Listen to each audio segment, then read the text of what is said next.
ሰዎችን መርዳት ወይም ለተቸገሩ ሰዎች አስተዋጽኦ ማድረግን ሳስብ ሁሌም አንድ የሚመጣብኝ ሀሳብ አለ።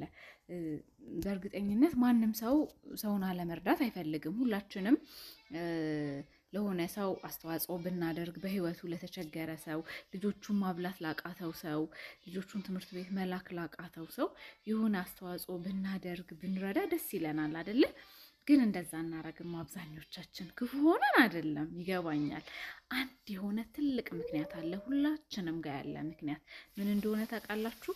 ሁላችንም መርዳትን ስናስብ መርዳትን በጣም በትልቁ ነው ሁልጊዜ የምናስበው። ትልቁ መርዳት ደግሞ ለሁላችንም የሚቻል ነገር አይደለም። መጀመሪያ የኛ ስታተስ የኛ ፋይናንሻል ኢኮኖሚክ አቅም መስተካከል አለበት። ሰው የኛ ስታተስ እስኪስተካከል ድረስ እነዛን ሰዎች ሳንረዳቸው ልንቀር ነው ማለት ነው። የኛ 100 ብር የኛ 1000 ብር ትንሽ ናት ብለን ንቀናት ለነዛ ሰዎች እጃችንን ሳንዘረጋ ልንቀር ነው ማለት ነው።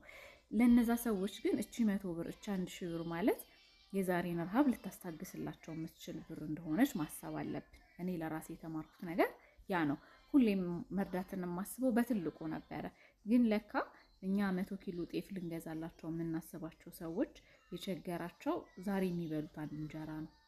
ዛሬ ማታ ለልጆቿ የምትሰጠው እራት ነው።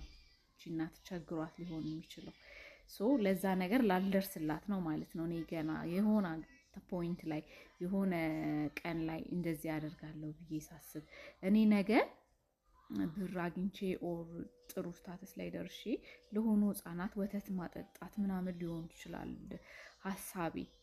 ግን ዛሬ እነዛ ህፃናት ከወተት የበለጠ ውሃ ሊሆን ይችላል ተጠምተው ያሉት። ያንን ውሃ ዛሬ ማጠጣት ብችል፣ እራታቸውን ዛሬ ማብላት ብችል የዚህ ነገር በረከት የዚህ ነገር ምርቃት ተደማምሮ ነገ እኔ የማስበውን ትልቁን እርዳታ ላይ ያደርሰኛል ማለት ነው። ዛሬ የተለማመድኳት በትንሽ በትንሹ መርዳት፣ በትንሽ በትንሹ መስጠት የተለማመድኳት ነገር ነገ ትልቅ ስታተስ ላይ ስደርስም በቃ ሀቢት ትሆነኝና ለራሴ ከምለው ላይ ትንሽ እያካፈልኩ ለሰው መስጠት ለምዳለው ማለት ነው። በጣም ይቅርታ ቪዲዮን አረዘምኩት። ብቻ በቃ በትልቁ መርዳት በብዙ መርዳት ከሚለው በፊት ዛሬን ማስደሰት፣ ዛሬን ማሳደር፣ ዛሬን እፎይ ማስባል ራሱ አንድ ትልቅ እርዳታ ነው። ትልቅ ለችግር መድረስ ነው ብዬ አስባለሁ። ቴንኪው